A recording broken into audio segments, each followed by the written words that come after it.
विशेष जब कामना रहती है, विशेष कामना,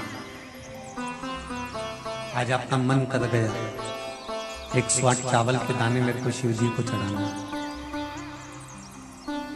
108 चावल के दाने मुझे आज शंकर भगवान को चढ़ाना। विशेष आज आपके मन में कोई मनोरथ बड़ा है, कोई कामना बड़ी है और बाबा से आपने विनती करी कि मेरा ये कार्य अटक रहा है, आप पूरा करोगे, मुझे विश्वास है। 108 चावल के दाने चढ़ाना, आपने चंदन लगाया, हाथ की हथेली पर 108 चावल के दाने जो घर से गिनकर लेकर गए हो उसको हथेली में रखा। एक एक चावल का दाना नहीं चढ़ाया, हथेली में रखकर जो विशेष कामना, जैसे किसी कर्मकांडी ब्राह्मण से पूछा जाए पूजन होने के बाद में विशेष अर्घ दिया जाता है, विशेष अर्घ।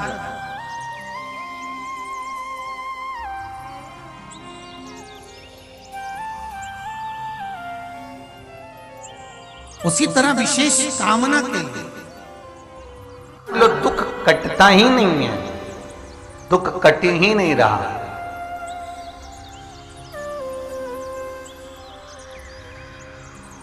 मान लो कोई ऐसा दुख आ ही गया कि वो कटने का नाम ही नहीं ले रहा, बहुत हार चुके हम जिंदगी से, वो कट ही नहीं रहा। थोड़ा ठीक होता फिर दुख आता, फिर ठीक होता फिर दुख आता। तो शिव और शक्ति का स्मरण करो। बेलपत्री के पेड़ के नीचे जब भी घी का दिया लगाने जाओ तो 2 बाती एक ही दिए के अंदर, एक चावल का दाना उसमें डालकर अपनी कामना कर फिर जलाओ। 3 या 4 सोमवार करके देख लो क्या जा रहा है।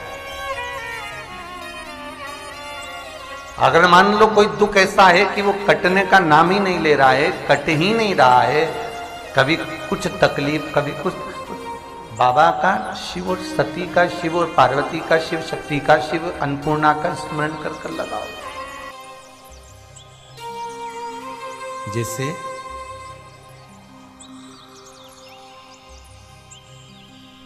बेले के फल का गुर्दा, बेल का जो फल होता है, बेलपत्री का फल, उसका जैसे गुर्दा, उसके अंदर का जो भाग होता है बेल का, वो गुर्दा,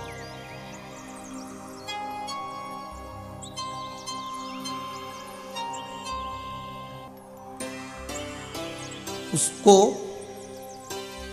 अग्नि में जलाकर उसकी भस्म तैयार कर कर छान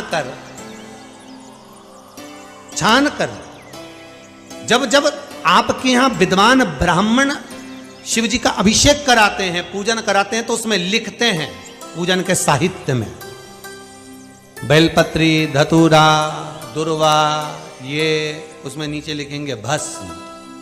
लिखते कि नहीं लिखते? लिखते हैं ना, भस्म अभिषेक में चाहिए रहते। तब उस भस्म का थोड़ा सा भी भाग आप अगर शिव को समर्पित कर रहे हो तो ये जान लें कि शंकर मनवांछित फल प्रदान कर रहे हैं, शिव फल प्रदान कर रहे हैं।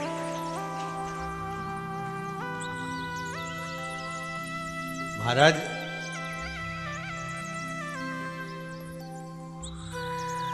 बेलपत्री के वृक्ष के नीचे बैठकर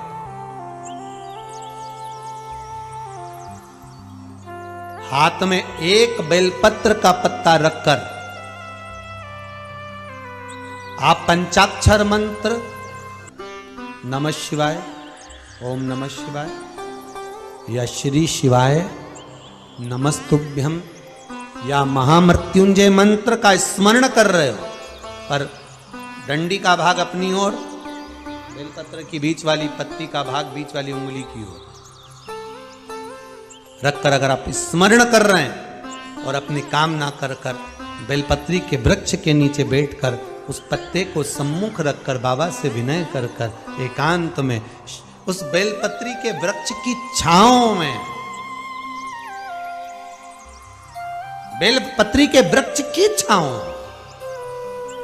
आप कामना कर कर उस पत्ते को शंकर भगवान के ऊपर समर्पित कर रहे हैं, तो ये जान कर रखें कि पार्वती और शिव का मिलन करवा रहे हैं और अपनी मनवांछित फल कामना पूर्ण करवा रहे हैं। क्योंकि शिव और पार्वती का जब मिलन होता है, शंकर पार्वती जब एक दूसरे के सम्मुख में होते हैं, शिव और पार्वती जब एक दूसरे के सामने अपने बच्चों के कारण एक दूसरे के सम्मुख में आते हैं, तो उनके चेहरे पर प्रसन्नता का भाव आ जाता है।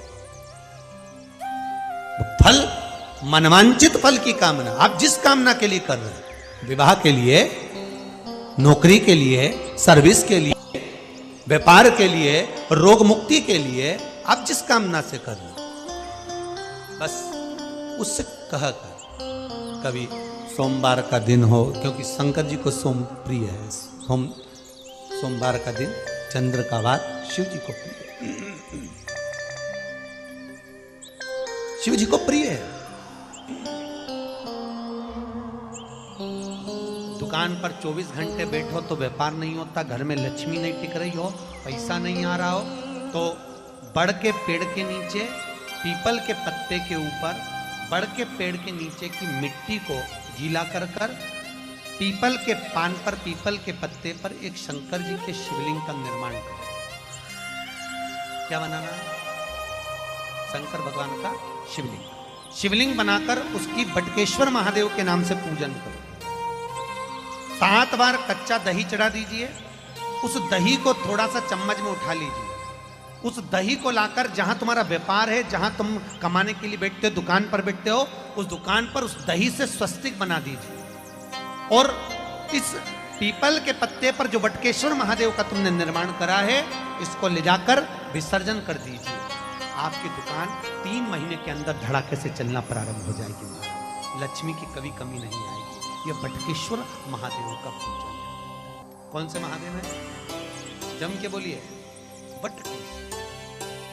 स्कंद पुराण कहती है, जिस व्यक्ति पर कर्जा बहुत ज्यादा मात्रा में हो जाता है और कर्जा चूकता नहीं है, आप बहुत प्रयास कर लिए, करोड़ों रुपए का कर्जा हो गया, यहाँ से लिया वहाँ दिया, वहाँ से उठाया वहाँ दिया, वहाँ से उठाया वहाँ दिया, तो निवेदन है, कभी मौका लगे, कर्जा मुक्ति के लिए सारे वृक्षों में अगर कोई श्रेष्ठ वृक्ष माना गया है तो वो बट का वृक्ष माना गया महाराज। इसलिए प्रशासनिक कार्य के लिए, मानसिक टेंशन में, परेशानियों में बटकेश्वर महादेव का स्मरण किया जाए। और यदि निवेदन करूंगा बहुत ज्यादा, यदि आपको कर्जा हो गया, बहुत ज्यादा कर्जा हो गया और वो कर्जा चूक ही नहीं रहा, तो थोड़े दिन बड़ के पेड़ के नीचे आप बटकेश्वर महादेव के लिए 1 लोटा पानी, उसमें थोड़ा सा पिसा हुआ चावल पीस के गला लेना, चावल को और पीस लेना, पीस के उस पानी में मिला लेना और मिलाकर उसमें थोड़ी सी हल्दी पिसी हुई डालकर बटकेश्वर महादेव के नाम से बड़ के पेड़ के नीचे अपनी कामना कर कर जो कर्जा हुआ है उस कर्जे का भान देते हुए, स्मरण देते हुए छोड़ दीजिए। महाराज 2 या 3 सोमवार एक ही जगह पर करना, 3 सोमवार बाद वहीं से बड़ के पेड़ की थोड़ी सी जड़ उठा लाना और उस जड़ को एक कोई धागे में बांधकर या तो अपनी गले में डाल लो या अपनी जेब में पटक लो, उसको थोड़े दिन पटक कर रखना, लगभग 2 से 3 महीना पटक कर रखो। वो जड़ जैसे बड़ का पेड़ विस्तार होता है, पानी गिरे ना गिरे, जल वृष्टि हो ना हो, गर्मी पड़े ना